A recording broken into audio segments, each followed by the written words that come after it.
Bienvenidos a este módulo dedicado a la evolución de la sociedad internacional contemporánea. Mi nombre es Claudia Llerena, profesora de Relaciones Internacionales de UD Business School, y los estaré acompañando nuevamente en este módulo. Recordaremos de la clase anterior que tras finalizada la Segunda Guerra Mundial, Alemania quedó dividida en Alemania Oriental y Occidental. Austria se separó de Alemania y Corea quedó dividida a través del paralelo 38. La gran alianza que se había gestado para derrotar a los fascismos, al nacionalsocialismo y el expansionismo alemán terminó justo terminando la Segunda Guerra Mundial. El mundo quedó dividido en dos bloques fundamentales. En el siguiente mapa podemos apreciar la Europa de la segunda posguerra, la división de Alemania en RFA, RDA, los territorios anexados por la URSS, los territorios italianos atribuidos a Yugoslavia. A su vez, esta nueva realidad que significó la división del mundo en dos bloques, por un lado, Europa Occidental, representante de los ideales capitalistas, y Europa Oriental, defensora de los ideales socialistas, comunistas, reflejó una nueva dinámica en las relaciones internacionales, la Guerra Fría. A su vez, los nuevos estados que nacieron del proceso de descolonización trataron de escapar de esta lógica bipolar. El mundo nacido de la Segunda Guerra Mundial podemos definirlo como un mundo bipolar. Tras el fin de la Segunda Guerra Mundial surgió un nuevo orden internacional relacionado con el desarrollo de las relaciones soviético-americanas. En el marco de las relaciones internacionales, la bipolarización designa fundamentalmente el periodo de la llamada Guerra Fría, dominada a nivel mundial por el enfrentamiento entre dos superpotencias de la época, Estados Unidos y la URSS. Ambos bloques intentaron frenar el avance del otro, utilizaron diferentes métodos tácticos para lograr su hegemonía en las relaciones internacionales. El bloque occidental, formado por Europa Occidental, Estados Unidos, defensora de la ideología capitalista, Estados Unidos, vamos a ver que en este bloque podemos ver que Estados Unidos reforzó los lazos transatlánticos con Europa Occidental. En 1949 se creó la OTAN, alianza militar del bloque occidental hasta nuestros días. Decir que la OTAN es una estructura militar permanente conformada inicialmente por unos 12 países. Y el objetivo es muy importante destacar que en la Carta de la OTAN, el artículo 5 establece que si uno de los miembros son agredidos, el resto de los miembros tiene la potestad, la capacidad de actuar, incluso de hacer uso de la fuerza para proteger la región del Atlántico Norte. Otro elemento que caracteriza al bloque occidental es el proceso de integración europea, la firma de los tratados de Roma y el nacimiento de la Comunidad Económica Europea. En este bloque, además, Estados Unidos empezó a tejer una amplia red de alianzas antisoviéticas por todo el mundo. Pensemos en organizaciones como la OEA, ANZUS, SEATO, CENTO, y otro elemento importante de este bloque occidental fue el Tratado de Seguridad con Japón. El bloque comunista se caracterizó por la creación de la Cominfor, que no fue más que la Oficina de Información de los Partidos Comunistas y Obreros en 1947. En el 49 se creó el CAME, que fue el Consejo de Ayuda Mutua Económica, organismo que agrupó a la URSS y a las democracias populares europeas. Y con el triunfo de Mao Zedong, la URSS firmó acuerdos militares y de cooperación con la China comunista. En 1955 se creó el Pacto de Varsovia, que fue una respuesta a la creación de la OTAN y constituyó una alianza militar que va a unir a la URSS con todos los países europeos del bloque comunista, con la excepción de Yugoslavia.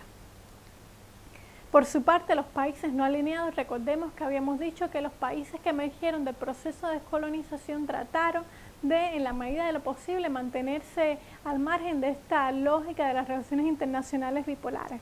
Por un lado, las nuevas naciones africanas y asiáticas que emergieron de este proceso trataron de defender los intereses propios al margen de los dos bloques.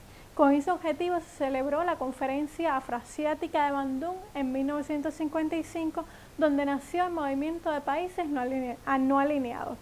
Entre los 5 principios que regirían pues, la organización de los no alineados sería el respeto a la soberanía y la integridad territoriales, la igualdad entre las razas y las naciones, la no agresión, la no injerencia en los asuntos internos de cada país y la coexistencia pacífica.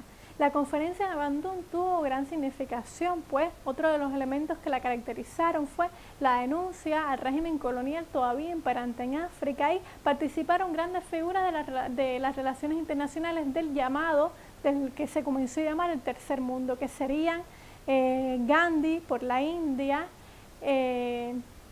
Sukarno por Indonesia. Fueron figuras representativas de la conferencia de Bandung. Podemos entonces definir que la Guerra Fría consistió en la rivalidad que se desarrolló después de la Segunda Guerra Mundial entre los Estados Unidos y la Unión Soviética y sus respectivos aliados hasta la desintegración de la URSS. La Guerra Fría se libró en los frentes políticos, económicos, ideológicos, de propaganda, aunque no se enfrentaron por la vía de las armas de forma directa. Tengamos en cuenta que los arsenales nucleares acumulados por Estados Unidos y la URSS hubiera conducido al mundo a borde de la extinción.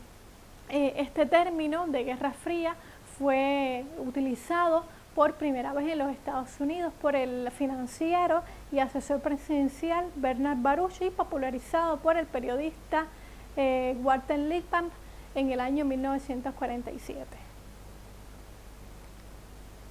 Un elemento importante cuando hablamos de la Guerra Fría lo constituyó el soporte teórico que constituyó la doctrina Truman. La doctrina Truman, proclamada por el presidente norteamericano Truman, en su discurso ante el Congreso, expresó: creo que la política de los Estados Unidos debe apoyar a los pueblos libres que están resistiendo intentos de agresión de minorías armadas o presión exterior.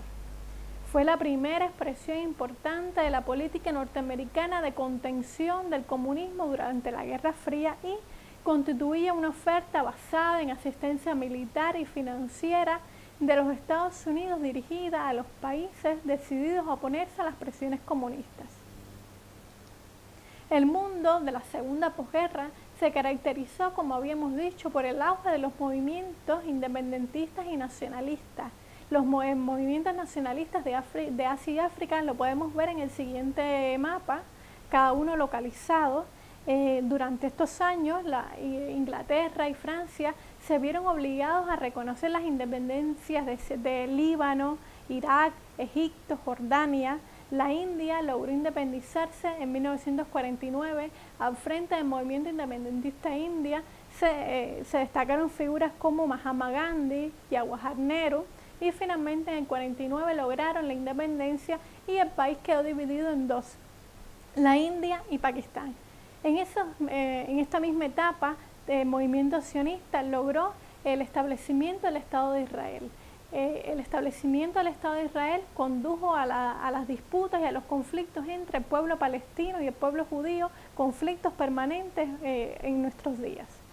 También en China se desarrolló movimientos nacionalistas una vez terminada la Segunda Guerra Mundial. Los bloques que se habían enfrentado a la invasión japonesa se vieron enfrentados en una guerra civil. Por un lado, las fuerzas comunistas apoyadas por la URSS y las fuerzas nacionalistas apoyadas por los Estados Unidos. Esto es un ejemplo de cómo los dos bandos de la Guerra Fría se van a enfrentar en un conflicto periférico. Ambas potencias no se enfrentan directamente, sino utilizan a esos aliados para unos enfrentamientos indirectos.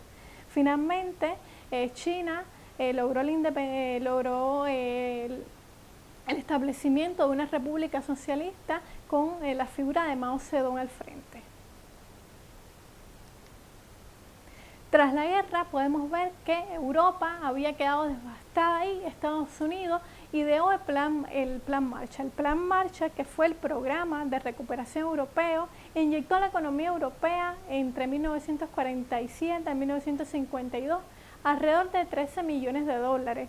Los objetivos fundamentales de este plan Marshall consisten en primer lugar evitar que la desastrosa, la nefasta economía de la Europa de posguerra afectara a la economía norteamericana. Por otro lado, evitar la expansión de los ideales y de que se repitiera el espíritu de la revolución socialista, y por último restaurar y consolidar las democracias en Europa. También, como parte de todo este nuevo orden que se gestó tras la Segunda Guerra Mundial, fue el nuevo orden económico internacional caracterizado por el sistema de Bretton Woods. El nuevo orden mundial, podemos ver que la fundación de la ONU, dedicaremos un módulo para su estudio. Los principales órganos de la Organización de Naciones Unidas son la Asamblea General, el Consejo de Seguridad, el Consejo Económico y Social, Consejo de Administración Fiduciaria, la Corte Internacional de Justicia y la Secretaría General. La ONU, fundada en el 45 en la Conferencia de San Francisco, heredera de la Liga de las Naciones, tiene como objetivo primordial ser una organización internacional que abogue por la paz, por el respeto mutuo y por evitar otros conflictos como habían sido las guerras anteriores. En el aspecto económico, los organismos económicos fueron el sistema de Bretton Woods, el Fondo Monetario Internacional y el Banco Mundial. Aquí podemos ver un esquema de los principales acuerdos que se tomaron en la conferencia de Bretton Woods, que fueron el establecimiento del patrón euro-dólar, la creación del Fondo Monetario Internacional, la creación del Banco Mundial y la creación del Acuerdo General de Aranceles y Comercio. En estos años, 1950, es muy importante plantear que fue la Declaración Schuman, que sería la base de la Unión Económica Europea y que sería respaldada por la ideología de Konrad Adenauer. Las etapas de la Guerra Fría podemos dividirla en tres. En un primer momento vamos a denominarlo de máxima tensión, que comprende los años 1947-1962. Esta etapa se caracterizó por la división geopolítica de Europa, la llamada cortina de hierro, frase popularizada por el primer ministro británico Churchill en su conferencia en Fulton en 1947, y no significaba más que la línea imaginaria que separaba ideológicamente a Europa occidental y oriental. La creación de la OTAN y el Pacto de Varsovia, como ya habíamos mencionado, la división de Alemania, la guerra de Corea, la evolución comunista de China, la guerra de Vietnam, la construcción del muro de Berlín, la invasión soviética de Hungría, la revolución cubana, la crisis de los misiles, la carrera armamentista, la carrera espacial, constituyen elementos que caracterizaron esta intensa lucha de la Guerra Fría en esta primera etapa. La segunda etapa podemos llamarla de coexistencia pacífica, la distensión, fue entre los años 1963 al 74, y en esta etapa se caracterizó por la llegada al poder de Nikita Khrushchev en el 53, lo que permitió un acercamiento entre la URSS y los Estados Unidos. En el 63 se creó el llamado teléfono rojo, que no fue más que una línea directa entre Washington y Moscú. Se intentó frenar la acelerada carrera armamentista mediante los tratados SALT I y SALT II. Las dictaduras militares en América, recuerden la papel de Videla, Pinochet, que fueron dictadores de América Latina y que caracterizaron además esta etapa de la Guerra Fría. La primavera de Praga del 68, el mayo francés, también son parte de esta etapa de distensión. Y por último, podemos hablar de un rebrote o distensión final que comprende los años 1975 hasta el año 1991. Estos años se caracterizaron por la invasión soviética de Afganistán, un renovado impulso de la carrera armamentista, la denominada Guerra de las Galaxias, ascendió Gorbachov a la dirección de la URSS e implantó las políticas de la perestroika y la glasnost. Hubo disidencia, un resquebrajamiento del bloque soviético, el desmembramiento de Europa Oriental y de la URSS, la caída del muro de Berlín y la reunificación alemana. Esto daría término el fin de la Guerra Fría y la unipolaridad y hegemonía de los Estados Unidos. En el siguiente esquema podemos apreciar la carrera espacial entre Estados Unidos y la URSS, pues ambos países luchaban por una preeminencia militar y el prestigio internacional. Uno de los elementos más importantes en esta carrera de conquista del espacio, por ejemplo, puede ser el lanzamiento del Sputnik en el 57, la primera vez que el hombre salió al espacio exterior, que fue Yuri Gagarin, en el 61, y en el 69 la llegada del Apolo 11. Todos recordamos esas imágenes de Neil Armstrong avanzando en la Luna. Los últimos 20 años del siglo XX sufrieron significativos cambios en las relaciones internacionales. En 1984 llegó al poder Mikhail Gorbachev, que trajo profundas transformaciones para la Unión Soviética e implantó las doctrinas de la Glasnost y la Perestroika, que no fue más que una mayor apertura política y una reestructuración económica respectivamente. Ya para finales de los años 80 podemos ver que la Unión Soviética estaba al borde del abismo, se estaba desmoronando. En el año 89 finalmente se derribó el muro de Berlín, que representaba lo que había significado la Guerra Fría, y en el año 1990, en una reunión de Dublín, la Unión Europea acordó la reunificación alemana en un solo Estado. Ya en ese mismo año, por primera vez en Rusia se celebraron elecciones libres por primera vez en la historia del país y sale victorioso el candidato Boris Yeltsin. Ya para diciembre del año 1991, las democracias populares habían votado a favor de salirse de la Unión Soviética, y a partir de esa fecha la Unión Soviética dejó de existir formalmente. Es decir, ya podemos hablar que fue el fin de la Guerra Fría y el inicio de la unipolaridad y la hegemonía de los Estados Unidos. Con la llegada del siglo XXI, las transformaciones en la arena internacional han sido muy profundas. Estos años que han pasado se han caracterizado por la lucha contra el terrorismo, los conflictos étnicos, los conflictos nacionalistas y el ascenso de nuevas economías emergentes, de los BRICS, y hablar del paso de la unipolaridad a la multipolaridad.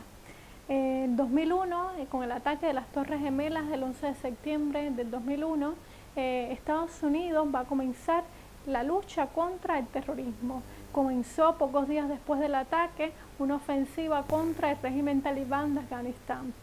Recordemos que tras el vacío de poder que había quedado tras la retirada soviética de Afganistán, los talibanes tomaron el poder y dieron cobijo a la organización terrorista de Al-Qaeda y a su líder Osama Bin Laden.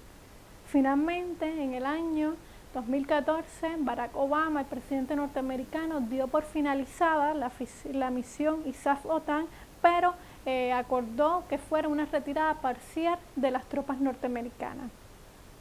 Por su parte, en Irak, las crisis que se habían desencadenado, su cercanía con el régimen, con la organización terrorista de Al-Qaeda, propició el ataque por parte de los Estados Unidos, que aseguraban que Irak mantenía en su territorio armas de destrucción masiva. Destituido el régimen de Saddam Hussein, esta situación condujo a una exacerbación de la crisis en el país y el nacimiento de una nueva organización terrorista, la organización del autoproclamado Estado Islámico y el Levante, conocida popularmente como ISIS, y su objetivo de esta organización fundamentalista islámica sunita es establecer un califato en Irak y Siria y derrotar a Occidente para implantar los valores fundamentalistas islámicos. Por su parte, los conflictos en Medio Oriente continuaron. Por ejemplo, en el caso de Siria, la primavera árabe se trajo profundas crisis al régimen de Bashar al-Assad, que desembocó en una guerra civil apoyada por potencias de la región y otros países, como por ejemplo Arabia Saudita, Irán, Rusia y Estados Unidos. Esta intervención de estos países aportando ayuda económica o armas trajo consigo que se extendieran los conflictos y se intensificaran los combates. Hasta aquí hemos llegado a nuestros contenidos por hoy.